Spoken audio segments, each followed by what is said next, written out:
Okay, let's talk about a movie that is part philosophy, part rom-com, and somehow involves time travel. Mr. Nobody will make you question every single decision that you make for yourself. Like, would my life be different if I did not eat cold pizza this morning? Yeah, and if you're into it, let's do it!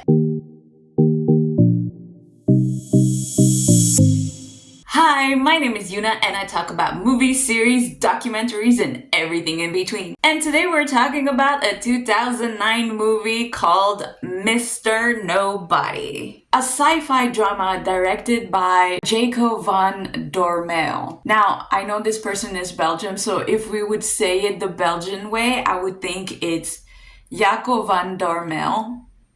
I think that would be how his name is said, but I'm not... Oh my god. Oh my god. What time is it? Wow, are you okay? Yeah, I'm fine. Don't worry. It's cool. Shh. Okay. You've been asleep for like 10 days, girl. Like, I started worrying. It's all that matters. What are we talking about? What are we talking about? We're talking about Mr. Nobody. Why you talk about Nobody? That does not make sense, girl. It's a movie. Okay, don't raise your voice. Okay, I'm sorry. Anyways, let's get back to it. So this movie is an international co-production. That's right, many countries were involved in this project, including Belgium, France, Germany, Canada, and it's supposed to be Van Dormel, whatever his name is, the director, first English language speaking feature. So in this movie, we're following Mr. Nobody, who is actually played by Jared Leto. Not my favorite, but yes, Jared Leto. As he reflects on all the lives he could have depending on this one big fundamental decision, which is who is he going to follow after his parents separated? His mom or his dad? And you're thinking to yourself, well, this sounds pretty simple, right? Wrong. The movie dives into many timelines. That involves like reincarnation, war, richness, and at one point, even space colonization. Yeah, you heard that right. It's basically a philosophy class, but like with super cool visuals.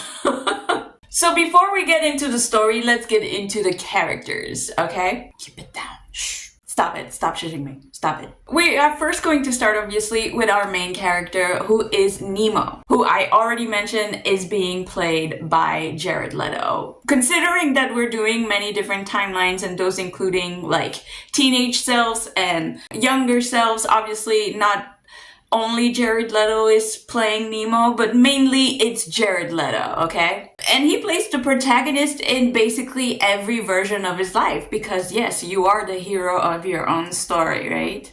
The villain in other people's stories, but your own story, you're the hero. You always think you're right. So easy. Think of him like Schrodinger's cat, alive in multiple realities. Why? Does he die? Several times, actually.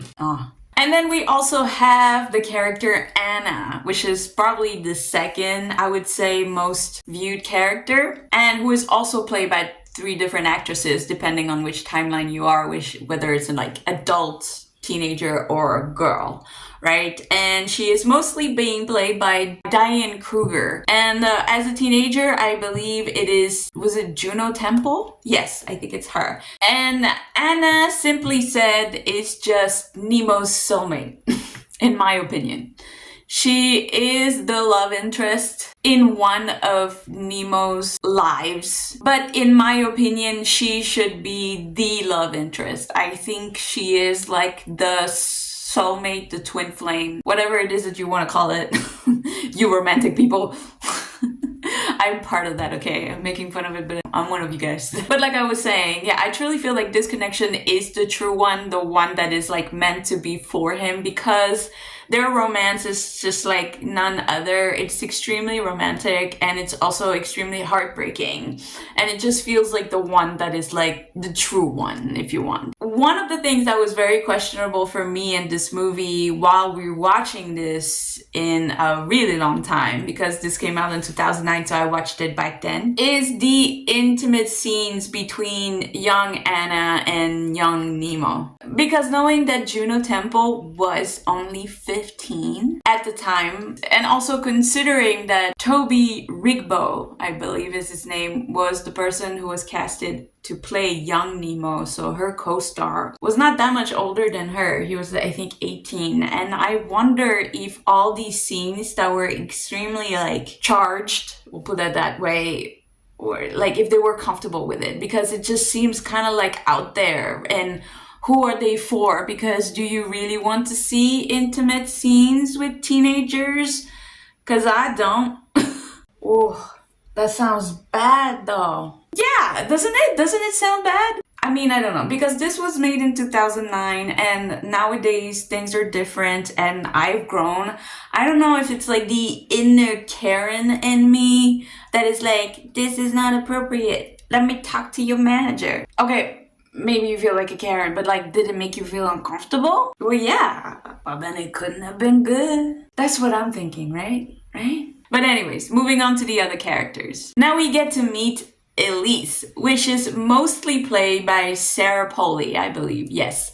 And of course, like the others, you know, she has a younger self, a teenage self. But most of the time that we get to see her, she is played by Sarah Polley. Elise is also a love interest who is also married to Nemo in one of the lives. And at first glance, you see her and you're like, okay, this is maybe like a troubled girl, you know, and things are gonna be better when Nemo and her get together. But turns out she's like a full-on manic depressive and she is having a very hard time with life, and so is Nemo. This is one of the timelines that I truly feel for him. And the final character I would like to talk about would probably be Jean. Now, Jean is a character that we see very little of, and it is played by Linh Dan Pham. She is very sweet, and she's also Nemo's love interest, another love interest in another life, you know? But she's extremely, I would say, like, quote unquote, and that's kind of mean to say, but like, yeah, boring. Their lives is just kind of like, womp womp. And nothing is really wrong with it, but it's just kind of like there, which I think is symbolism for like sometimes, you know? If we do reincarnate, if we have many lives, we just waste one of them. And again, each relationship highlights a different part of Nemo, like a different personality of Nemo, like different choices that Nemo makes. And every path feels real and meaningful somehow. Because again, ultimately, every choice that you make is very hard to go back into. Once you've made a choice, you've made it. So make sure to make the right one. It's kind of like what the whole movie is about. At first. So now that we have the characters, let's get into the story. So the one thing that is hard to do with telling the story is that the plot is not linear, obviously, because there are many different types of timelines. So you gotta keep up with this one. It's not a casual watch. When you're watching this movie, you actually have to pay attention. It's not one of those movies where you can watch it and play whatever games that you have on your phone and just, you know, no, you actually have to watch it. So, alright. Nemo is a 118-year-old man who happened to be the last mortal in a world where immortality exists, I'm guessing? Anyways, the old man is being interviewed and he is reflecting over his different lives, if you want, and how each decision that he's ever made has completely changed all of his lives. And in this movie, it mainly splits into 3 lives, I would say. There's one where he follows his mom once they separate, and he falls in love with Anna and faces a lot of heartbreak. There's another one where he stays with his dad and actually marries Elise, but then a lot of tragedy comes from this life. And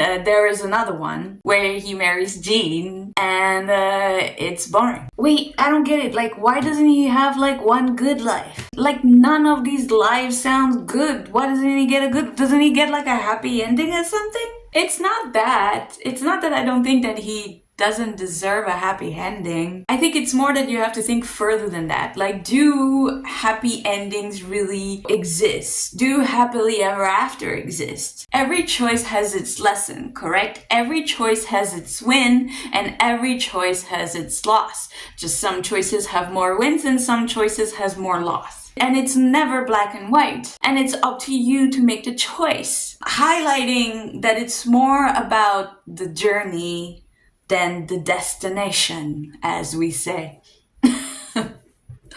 Which is corny. I know.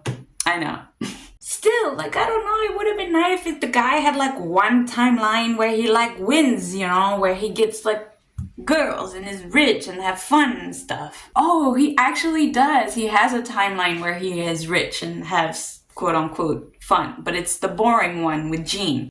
Oh, well, sucks to be him then. I guess, yeah. So anyways, the movie flips in between these main timelines. And again, there are other timelines aside these three main timelines, but these are like the ones that you should focus on, I guess, I would say. Because they're the one that sort of makes sense. Everything around it is kind of like, what? But what these timelines do is that they're showing us the ripple effect of the choices that you make in your life. And with this movie, it's just kind of like when you think you figured it out, you're like, oh, I got it. Well, you actually don't. And it doesn't make sense again. And this is why I truly think that at its core, Mr. Nobody is just a movie about choice and consequences. It explores all the what if that you've ever had in your life. What if I did that instead? What if I went to that school instead? What if I married that person instead? It follows every, what if moment you could have had, every choices that you had to make, and the consequences that comes with. It's philosophical without being too preachy, honestly. And also the visuals are stunning. Every timeline sort of has its own style. Feels like you're kind of flipping through different dream sequels. But my thought on the movie. For me, Mr. Nobody is a 6 out of 10. I know I don't rate it that high, I really don't. Because even though this concept is fascinating, because really it does make you wonder, it makes you puzzle, it makes you think. But the problem is that the story doesn't always make sense, which kind of like irks me. And the ending was like blah, and it left me wanting more. But do I think you should see this movie? I absolutely recommend it because of the concept being so fascinating. That it's like, wow, that's a good way of thinking. That's a good, like, that's like, it's kind of like a mind-opening, kind of like, whoa, you know, type of thing. But it's kind of like, it's long. It's like, yeah, get to it type of thing. But it's essentially good. Kind of. Okay, let's put it this way.